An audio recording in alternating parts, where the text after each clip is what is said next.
Welcome to Complete BS, the official podcast of couch coaches everywhere. Not just football. It's every sport that ruins your parlay, wrecks your fantasy week, and still brings you back for more. Buzzer beaters, blown leads, and brackets and flames. Yeah, we're all over it. Unfiltered takes, armchair analysis, and enough bold opinions to fill a playbook. Hosted by Brian Schmuck, sports junkie, the Saban of stats, and your official voice of I could coach better than that. Let's go. Welcome, Couch Coach Nation. This is the weekend of the year, the weekend we've all been waiting for. It's the best weekend of college football all year. Rivalry weekend is here. Remember, we've got a big Thursday night matchup in the American with Navy taking on Memphis. Friday and Saturday are loaded. We've got a lot to cover. We're going to make as many picks as we can for a bunch of games. So let's dive in right now. Miami at Pitt. The Canes have more to play for. Canes win. Yeah, I got the Canes winning, although I think it's going to be like 30 degrees there when they play. So, good luck with that. But I got the Canes winning. I don't doubt that they hit their little parlay that they need to get into the ACC championship game. UNC at NC State. UNC's a bad football team. NC State's at home, coming off of a win against Florida State. Wolfpack, get it done. Yeah, I agree. Wolfpack get that done at home. Florida State goes down to the Swamp to play Florida, and Florida State announced Mike Norvell is coming back. I think his players truly love him. That's all settled. They want to see him get bowl eligible and keep playing. Florida State gets their first road win in 2 years since playing at Florida in 2023. Florida State can't win on the road. They're going to lose another one in Florida. Virginia Tech at Virginia. This is the Commonwealth Cup. Virginia wins, and they're in the ACC championship game. Cavaliers get it done. Yeah, I think the Cavaliers get it done too. Kentucky at Louisville. This is for the Governor's Cup. The Cards are really beat up. Chris Bell is out, their star wide receiver. They're going in the wrong direction. UK, if they win, they make a bowl game. Kentucky gets to the bowls. UK's not looked very good recently, but neither has Louisville. I will take Louisville. The Palmetto Bowl is Clemson at South Carolina. Both teams have had really disappointing years. Close game. I give the edge to home field. South Carolina gets the win. I think Clemson started to look better the last few games of the season. I'm gonna ride with Clemson to pull this one off. The Territorial Cup is at stake. Arizona at Arizona State. The Sun Devils are on a 3-game winning streak. Arizona, they're on a 4-game winning streak. It's at home. I give the edge to the home team in this kind of rivalry game. I like Arizona State Sun Devils to get the win. I'm gonna go with Arizona. I don't trust Jeff Sims to get it done in a big time game. Arizona's look better. I'll take Arizona on the road. Indiana at Purdue. The old Oaken bucket is what they're playing for. This game's not going to be close. Indiana will get the lead and sit on it. It might not be a huge blowout because they're just going to be methodical and get the win. Indiana on their way to the Big Ten championship game and the playoffs. Yeah, Indiana's going to take this one pretty simply. USC at UCLA. The victory bell. UCLA's not ranked, so Lincoln Riley can win this game on the road. USC's got way too much talent to lose.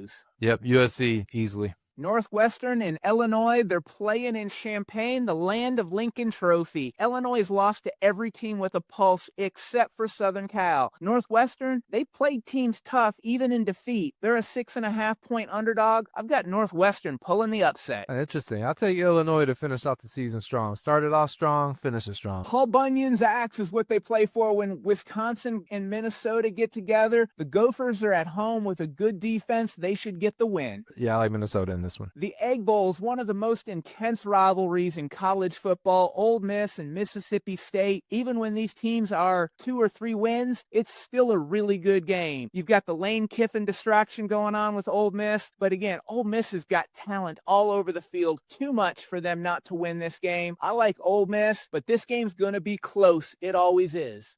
Yeah, this is a tricky spot. Mississippi State's looked good at times this year. Levy's got them playing hard. I think they're headed in the right direction. It's on the road. Ole Miss has got too much to play for, and they got too much talent. Although the Kiffin rumors could play a part in this too. Vanderbilt at Tennessee. Tennessee's defense is horrible. Vanderbilt can score. Diego Pavia, he's still in the race for the Heisman Trophy. Vandy's a 2.5-point road underdog. We've got Vandy going on the road and getting the win. I don't even know who Vandy's best win is this year. It looked like maybe South Carolina and LSU were good wins. They're not. Same can be said about Tennessee, I guess, but I'm going to take Tennessee, their ability to pass. Vandy struggles against the pass a little bit. I'm going to take Tennessee. The Iron Bowl. Alabama's on the road at Jordan-Hare against Auburn. Auburn needs a win to make it to a bowl game. Alabama needs the win to make the SEC championship game and stay alive for a possible bye in the playoffs. If true freshman Deuce Knight can play like he did for Auburn against Mercer, it could be an exciting game, but the Bama defense is not Mercer. I expect Bama to win, but by less than a touchdown. Yeah, I agree. I think it could be a trickier game than they expect, but I believe Bama will win. They've got too much on the line, and I believe they're the better team. Now we get to the three big matchups of the weekend. Texas A&M at Texas. This is the Lone Star Showdown. Texas A&M is a 2.5-point road favorite. All of Texas's losses have been on the road, and they played much better at home. Texas is trying to get into the playoffs with 3 losses, and A&M's looking to make the SEC championship game and hold on to their playoff bye. A&M's undefeated, but they've played the bottom of the SEC in getting those wins. Their best wins are a pair of 7-4 teams in Missouri and LSU. They look really vulnerable against South Carolina, and they had to rally from 27 down to get the win. Arch Manning, he's coming off the best game of his young career. He's grown as the season's progressed, and don't look now, but statistically, his numbers and Marcel Reed, who they say is in the Heisman race, statistically, they're pretty even passing. The difference is Reed's yards on the ground. Can Texas A&M be physical enough to push them around and get the ground game going? AV, how do you see this game? Yeah, it's an interesting one, man. I've been kind of a little bit on the Arch Manning train on previous shows. I'm a big fan of Texas A&M. I think that at times they've looked like the best team. You make a good point about their schedule. So it's really hard to say. I will say this, that I believe Texas A&M has the best combination of playmakers in the country. We talk about Craver, Concepcion, Marcel Reed. They have running backs. I don't know that they have to push them around. I think they can get people in space and still make enough plays. I don't trust the Texas offense to score consistently. So I think Texas A&M is going to win this game, but I wouldn't be surprised if I was fooled a little bit by Texas A&M because of their schedule and it doesn't play out the way I think. But I'm going to go with Texas A&M to win this game, something like 27-21. I think Arch Manning will have his moments, but I think also he's still learning, and Elko's defense is good, man. They've proven to be pretty good. So I'll go Texas A&M. If A&M can make this a physical game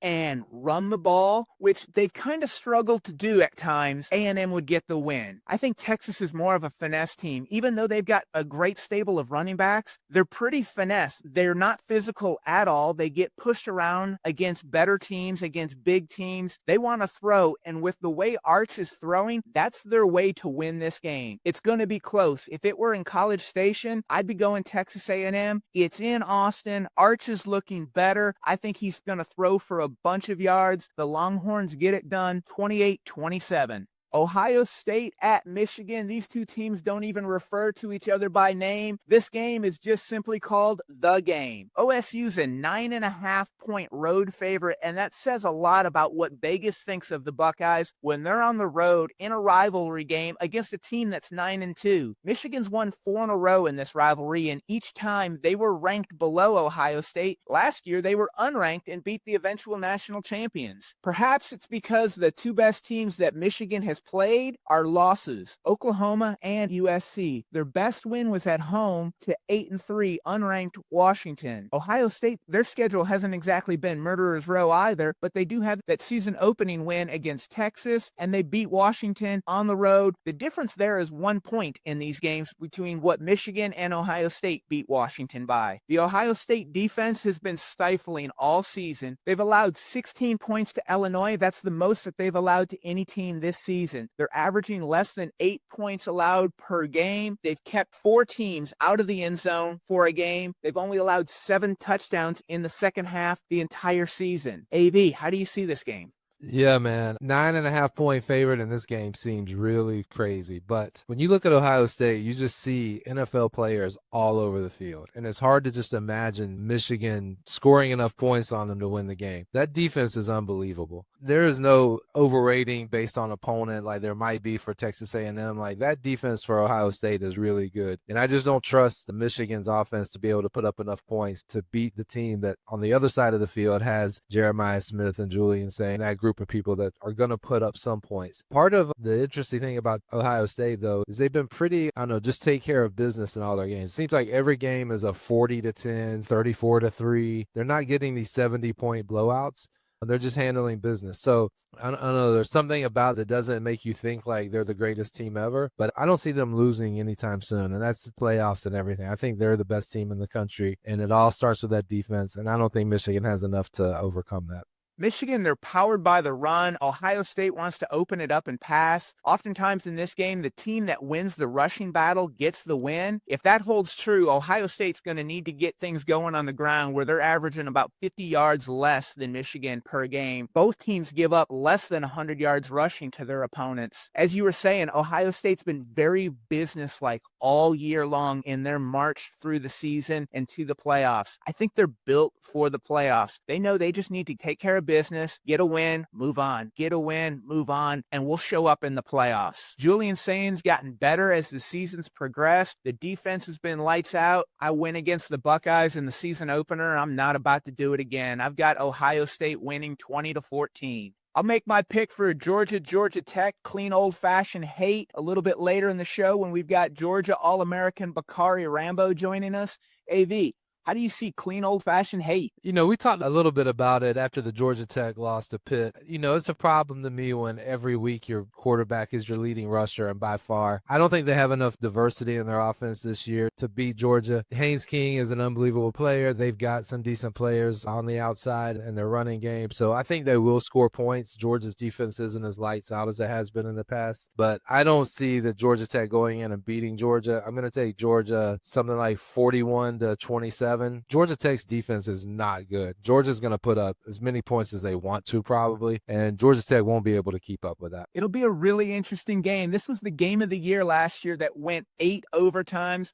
We'll see how it all shakes out. Let's make some money on Rivalry Weekend. You got some bets for us in the book club? I do, man. I do. So I know me and you are going to disagree on a couple of these based on what we just went through all the games, but I'm going to take UF minus 2.5 against Florida State. Florida State can't score on the road. Florida's defense is going to be one of the better defenses that they've played on the road. They may not get to 17 points. Florida's got more talent on offense than Florida State has on defense. I know that they made the announcement that Norvell is going to come back, so maybe that calmed things down, but that place is a bit of a circus. UF has more reason to play. They wanted to keep Florida State out of the bowl game. So I got UF minus the 2.5 at home. I'm going to go Tennessee minus 2.5 at home. I think Tennessee's ability to throw the ball on a suspect Vanderbilt pass defense will be the difference. Tennessee's at home. Rivalry game, close spread. I'm going to take the home and lay the 2.5. And then I'm going to take Clemson plus 2.5 against South Carolina. The beginning of the year, South Carolina looked like they could be a really good team, and Clemson wasn't going to be very good. And fast forward to the end of the year, and they're trending opposite ways. I think it's flip a coin, but I'm going to go with Clemson on this one. For my bonus pick, I've got Oregon minus 6.5 at Washington. Washington played Michigan and Ohio State and scored 7 and 6 points, respectively. Illinois is the only Power 4 team with a winning record that they've been able to score points on. They scored a lot of points on really weak teams. Oregon's got a strong defense, top 10 in pass rush. They're coming off a big win against a really high-powered USC offense. There's no let up here. 6.5 is not enough points for Oregon. They're going to cover this, win by over a touchdown. I see it closer to a 14-point win. Go with the Ducks and take your money.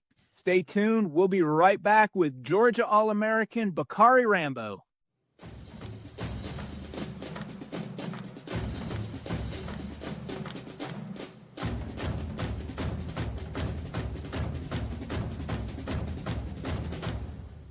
Welcome back, Couch Coach Nation. I'm excited to have Georgia All-American Bacarri Rambo join us on Complete BS. Bacarri grew up in Donaldsonville, Georgia, where he starred at Seminole County High School as a dynamic two-way player. Known for his explosive athleticism and instinctive playmaking, he became one of the top prospects in the state and earned the attention of major college programs everywhere. His versatility, leadership, and nose for the ball made him a standout long before he he stepped onto the college field. Rambo signed with the University of Georgia, where he developed into one of the most feared defensive backs in the SEC. After redshirting his first year, he quickly worked into the starting lineup and became a cornerstone of the Bulldogs secondary. His breakout season in 2011 was when he erupted for 8 interceptions, one of the best single seasons in the nation. He earned first-team All-American honors. Over his career at Georgia, Rambo recorded 16 interceptions, tying the school record and solidifying his place among the greatest safeties in program history. His blend of physicality, ball skills, and a flair for the dramatic made him a fan favorite and a leader on some of the strongest Georgia defenses in history. Bacarri entered the NFL in 2013, selected in the 6th round by the Washington Redskins. He went on to play for Washington, the Buffalo Bills, and the Miami Dolphins, carving out a multi-year career highlighted by his continued ability to create turnovers and deliver momentum-shifting plays. His time in the league showcased the same effort and intensity that defined him in Athens. Back in the Athens area, Bacarri is a successful mortgage loan originator and investor. Bacarri, it's great to have you on Complete BS. Hey, I'm glad to be here. Thanks for the invite, man. Absolutely. Well, I always like starting off talking recruiting, and coming out of Donaldsonville, what was your recruiting process like? I had read that you considered Tennessee and Florida State along with Georgia. Were there any other schools, and how did you end up landing on Georgia? Yeah, it was more schools. I had offers from like Florida State, Georgia Tech. During the time when Paul Johnson was at Georgia Tech, he gave me my first offer. My 9th grade year going into my 10th grade year, he was at Georgia Southern, and I went to a football camp there to learn how to run a triple option. I won the most valuable player. He offered me that year. And then later on down the line, he ended up at Georgia Tech and came back to recruit me, but I was already locked in with Georgia. And I had probably all the SEC schools, Alabama. I remember Coach Smart getting me out of my Spanish class to talk to me about recruiting me at Alabama and offered me a scholarship there as well. But one thing stood out with me for Georgia is just the family atmosphere here that I experienced, and just throughout my whole recruiting process I experienced along with Coach Bobo. He grew a relationship with my dad. Even Coach Rick, they grew like real strong relationships with my dad. Willie Martinez. Being from Georgia, I always wanted to represent my state. I didn't want to go to no other state and represent them and give my all to another state. So just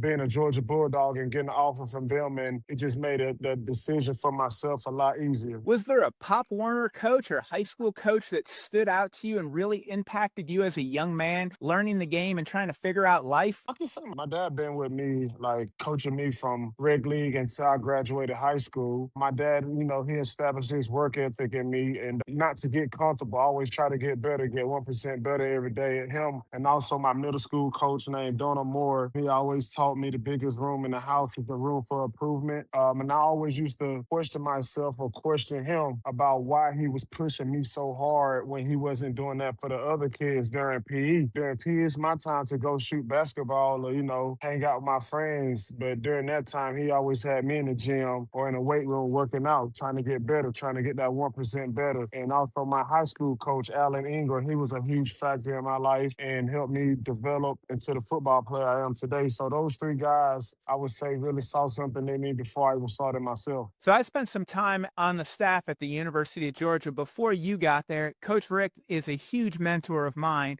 Well, you were at Georgia. You had some off-the-field issues. How did Coach Rick show up for you in those moments, and what did you learn from him? Well, he showed up in a tremendous way, just being so far away from my dad.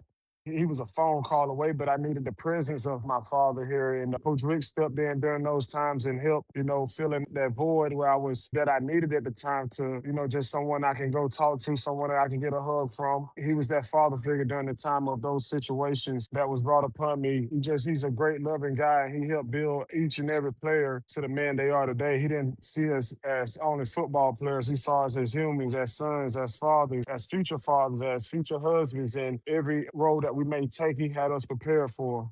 Absolutely. I couldn't agree with you more. Back to the field in 2011, your All-American year. What clicked with you that you were able to have such a dynamic year, 8 interceptions, and solidify yourself as a real ball hawk? I just think I understood the game plan a lot better. My position coach during the time, Scott Lackatoes, he kind of trained me to watch more film, to understand what offenses was trying to do and who they was targeting. Once a quarterback sees a certain coverage, what they go, what routes or what a weakness is in the coverage. coverage that would help us to not allow big plays. But the main thing that I could point out for my success in 2011 would be just the whole defense and all. They made my job a lot easier by the way they performed and the way they, understood the playbook and got after the quarterback by creating pressures or creating sacks and creating a time clock in the quarterback head that decreased because we was getting so much pressure with, Jarvis Jones and Alec Ogletree and all those guys. With this, the way they performed, it made my job a lot easier. You had several really long interception returns in the season opener versus Buffalo, a 99-yard pick six, and then another 94-yarder versus Georgia Southern. Are you reading the quarterback's eyes the whole way? What do you remember about those plays? Just playing quarterback in high school gave me an advantage to think what quarterbacks think, or I thought the same way they thought, or, like I said before, Coach Lagatos taught me how when quarterbacks see certain coverages, where the weakness is and where they are trained to go with the ball. So it just allowed me to play faster. In the 2012 SEC championship game versus Alabama, the one that got away from Coach Rick, for me, this was the national title game. I think the whole world knew whoever won this game was going to beat Notre Dame easily. What do you remember about that game? What I remember the most is just the feeling of being defeated. It's just certain plays I could have made during that game. I can't say it would have changed the game, but I felt like I could have played better. So I'm the type of guy that once something happens, after a game, win, lose, or draw, I'm the type of guy or player that goes look in the mirror and point out things that I could have done better myself. So I would honestly say what I remember most is just the feeling like I let my team down because I didn't perform to the standard that I saw myself doing. Do you have a favorite memory from your time at Georgia? Playing in between the hedges. I think that's the best memory that all Georgia players can vouch for. There's no better feeling than playing in front of 90,000 and seeing a sea full of red in the stadium and just hearing the fans roar and just the energy that is being brought into that place. I wish every person that's a huge Georgia fan could experience that. Georgia's had a long history of really talented safeties. Looking at the current day Dawgs, KJ Bolden is primed to be an absolute menace next season. What would you share with him that he needs to work on in the offseason to take his game to the next level? I just think he got all the attributes. I sit there and watched him. I talked to him a couple of times. He has a lot of good attributes. He's very instinctive, have a good IQ for the game, ball skills, can type it in the open field. I really would just say, just continue to study, become a student of the game. My high school coach always told me 90% of football is played above your shoulders. So I would just say become more of a student of the game. And he got all the other tools that it takes to be a successful defensive back. I think he's headed in the right direction. And I'm not saying he don't study the game, but I would just put more and more time into the game. From 2009 to 2012, you never lost to Georgia Tech. What does clean, old-fashioned hate mean to you, and how does it stack up with other rivalries like Florida, Tennessee, or Auburn? It's a huge game. I feel like everybody is a rival to me every time I stepped in between the hedges or I stepped into their stadium. Anytime I saw a different color logo on a helmet, I just saw them as a rival. To win your state is something huge for us. Just to send the seniors out on a good note. I don't think it's anything compared to just playing against Tech. That in-state rival means a lot. Even though, Florida and Auburn are bigger schools and the games are a lot closer between us, I still think just winning in the state and sending the seniors out on a good W on the regular season is the best way to go. I remember when I was there on staff, Coach Rick would say when he got the job and he would go to booster clubs and he would be in the north part of the state, everyone would say, you got to beat Tennessee. He'd go to the eastern part of the state, you got to beat South Carolina. He'd go to the western part, but you got to beat Auburn. He'd head down south towards Valdosta. Hey, Coach, you got to beat Florida. But everywhere he went, they said, whatever you do, you got to beat Georgia Tech. So You've got these rivalries just across the state, but everywhere he went, they all said, you got to beat Tech. You got to win. You got to win, and you got to protect your turf. So I think just beating Tech is a huge deal when you're defending your home turf. We'll go ahead and get into the game. We've got Georgia and Georgia Tech from Mercedes-Benz Dome in Atlanta. This game would look a lot better had Georgia Tech beat Pitt last week, but it's still a big rivalry where anything can happen. This is the 110th edition of Clean Old-Fashioned Hate, and last year we had what many viewed as the best game of the entire college football season, an 8-overtime thriller that Georgia won 44-42. Coming into that game, Georgia Tech was 7-4, Georgia was 9-2, and this year we've got Tech at 9-2 and Georgia 10-1. Georgia's a 13.5-point favorite. Tech is 5th nationally in total offense, and they're 17th nationally in rushing with over 215 yards per game. They average more passing and rushing yards and points than Georgia. But defensively, Georgia's 14th nationally and 5th in the nation in rush defense, allowing only 87 yards a game. This is a real strength versus strength. They're 12th in scoring defense, allowing just 17 points a game. The Georgia Tech defense, they're averaging 41 points that they've given up in their last 3 games where they're 1-2. Pitt had their way with them and was able to do whatever they wanted. Bacarri, how do you see this game going?